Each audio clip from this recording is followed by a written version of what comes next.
Hello everyone, Radhe Radhe. कैसे हैं आप सभी लोग? आई होप आप सब बहुत ही बढ़िया होंगे और आप सब की तैयारी बहुत ही अच्छी से चल रही होगी।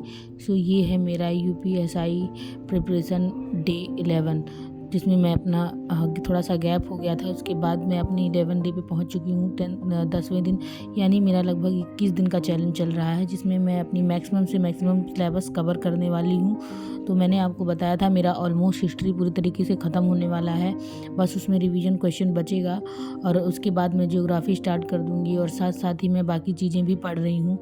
तो इकोनॉमिक्स में मैंने अपना बैंकिंग ख़त्म कर लिया है, बैंकिंग वाला चैप्टर ख़त्म कर लिया है और उसके साथ साथ मैंने ख़त्म कर लिया है मुद्रास्फीति क्या होती है और अवमूल्यन क्या होता है। इससे क्वेश्चन पूछे गए हैं प्रीवियस ईयर में।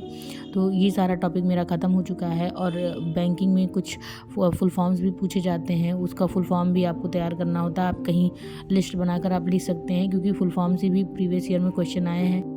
आरबीआई की कार्य से भी क्वेश्चन पूछा जाता है और आपसे पूछा जाता है सीसीआर क्या होता है, एसएलआर क्या होता है, इससे भी क्वेश्चन आते हैं। और तरलता क्या होती है और एमएसएफ क्या होता है, मतलब मार्जिनल स्टैंडिंग फैकल्टी रेट, ये सब पूछा जाता है। सीमांत स्थायी सुविधा दर, इससे भी क्वेश्चन आते हैं। बैंकों की दर से क्वेश्चन प्रीवियस ईयर में पूछा गया है। जब आप प्रीवियस ईयर क्वेश्चन सॉल्व करते हो तो आपको देखने को मिलता है कि चीज़ें क्या क्या आई हैं। आपको उसी के अकॉर्डिंग तैयार करना है, चाहे इकोनॉमिक्स हो, चाहे हिस्ट्री हो, चाहे पॉलिटी हो, चाहे जो हो। तो इस भर भर के इससे क्वेश्चन इकोनॉमिक्स से पूछे ही जाते हैं। तो आपको अपना इकोनॉमिक्स गैप नहीं करना है, उसको भी साथ साथ तैयार करते रहना है। छोटा है, जल्दी ख़त्म हो जाएगा, लेकिन अगर आप लगभग 20-25 दिन का टारगेट लेकर करेंगे कि इस लगभग मैं 15 से 20 दिन में कवर कर लूँगा, तो आप आराम से कवर कर लेंगे। उसके बाद आप लगातार लग के प्रीवियस ईयर क्वेश्चन लगाइए। और एक चीज़ पूछा जाता है कि कौन सा बैंक कब किस में मर्ज हुआ, इससे भी क्वेश्चन बनता है। तो इसको टॉपिक को ज़रूर आप पढ़ते रहिएगा बैंक वाले टॉपिक में साथ साथ में, क्योंकि मैं भी क्वेश्चन सॉल्व करती हूँ तो देखती हूँ कि इससे भी क्वेश्चन बनते हैं। तो ये ध्यान रखिएगा। और मेरे पास है बैंकों का फुल फॉर्म लगभग, मतलब इकोनॉमिक्स में जितने लगभग इंपॉर्टेंट फुल फॉर्म्स हैं मैंने एक जगह लिख रखा है। मैं आपको टेलीग्राम पे शेयर कर दूँगी, आप लोग टेलीग्राम चैनल ज्वाइन कर लीजिएगा, मैं उस पर आज ही अभी शेयर कर दूँगी। और एक चीज़ आपसे पूछी जाती है कि जो नोट पे आकृति बनी है कौन सा कलर का है और उसका साइज क्या है, ये भी इम्पोर्टेंट है। यूपी पुलिस में भी क्वेश्चन पूछा गया था, तो यूपीएसआई में भी पूछे जाने के पूरे चांसेस हैं, तो पूछा जा सकता है। उसके बाद मांग जनित मुद्रास्फीति क्या होती है, लागत, और इससे इवन पूछा गया है कि रेंगती मुद्रास्फीति क्या होती है, रेंगती मुद्रा क्या होती है, चलती मुद्रा क्या होती है, और विमुद्रीकरण यानी नोटबंदी, इससे भी क्वेश्चन पूछे गए हैं। और मूल्यन डिवैल्यूएशन से भी क्वेश्चन बनते हैं। फिर सबसे इंपॉर्टेंट आता है पंचवर्षीय योजना।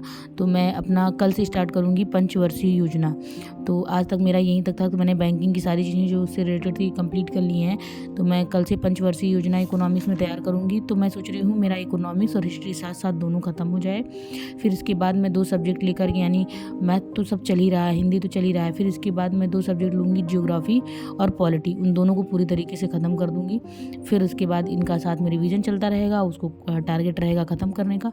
फिर ऐसे ऐसे 2-2 पैरेलल सब्जेक्ट लेके चलती रहूँगी। तो मुझे लगता है ये ज़्यादा ठीक रहता है, जल्दी ख़त्म हो जाता है। चारों चीज़ें पढ़ते टाइम यही होता है, थोड़ा बहुत आप रिवीजन करते रहिए, डेली का डेली, गैप मत करिए, कोई सब्जेक्ट छोड़िए मत, लेकिन उसको रिवीजन में रखिए, स्पेशली पढ़ने की नहीं, तो ज़्यादा बेटर रहता है। तो मैंने यही सोचा है कि मैं 2-2 सब्जेक्ट लेकर के चलूँगी, तो चीज़ों को कंपाइल करने में, इकट्ठा करने में आसानी होती है। ज़्यादा मैक्सिमम चीज़ें आप सिलेबस कवर कर पाते हो।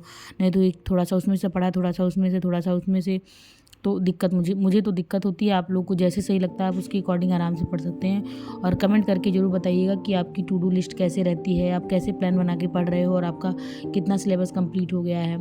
तो मेरा तो अभी लगभग एक ही सब्जेक्ट, 2 सब्जेक्ट कंप्लीट हो पाया है। तो बाकी चीज़ें मैं इस नवंबर में तो मैक्सिमम सब्जेक्ट अपने कवर कर लूँगी, 1-2 बचेगा बस।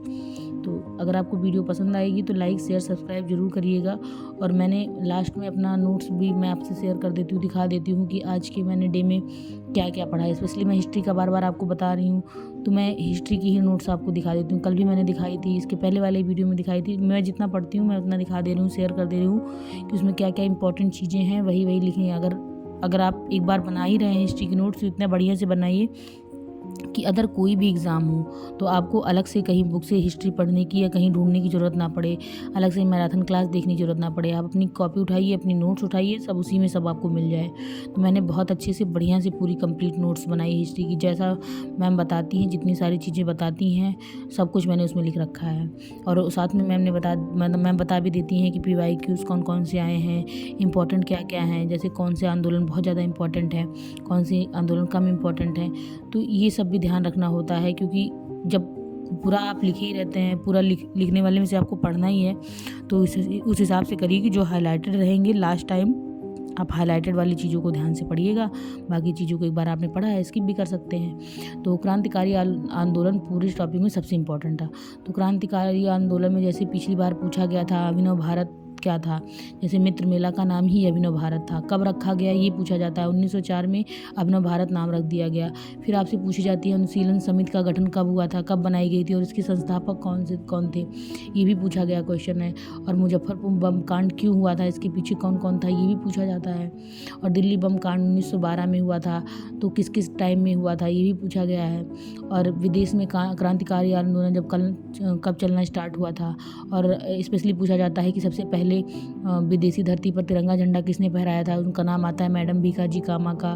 तो सबसे महान लेडी थी, इनको भी बताया जाता है। और उस टाइम उन्होंने जो झंडा फहराया था वो किस टाइप का झंडा था, जिसमें लाल पीला हरा रंग था, उसके में और क्या थे, उसमें 8 कमल के फूल थे जो 8 राज्यों को दर्शाते थे। ये सारी चीज़ें पूछी गई हैं। और आपसे कामागाटा मारू वाला जहाज़ वाले की कहानी भी पूछी जाएगी। कहानी क्या मतलब, कामागाटा मारू जहाज़ की क्या स्टोरी थी, किस चीज़ से रिलेटेड था, ये भी इम्पोर्टेंट है। और हिंदुस्तान रिपब्लिक एसोसिएशन, ये भी इसके हेड कौन थे, सब पूछा गया है क्वेश्चन। तो कब बना था, और होम रूल लीग की स्थापना किसने की थी और कब कब की थी, और कब एनी बेसेंट थी, तो कब ये मर्ज हुआ, सब पूछा गया क्वेश्चन है। इसमें मोस्टली क्वेश्चन पूछे गए हैं। तो अगर आपको वीडियो पसंद आती है तो लाइक शेयर सब्सक्राइब जरूर करें।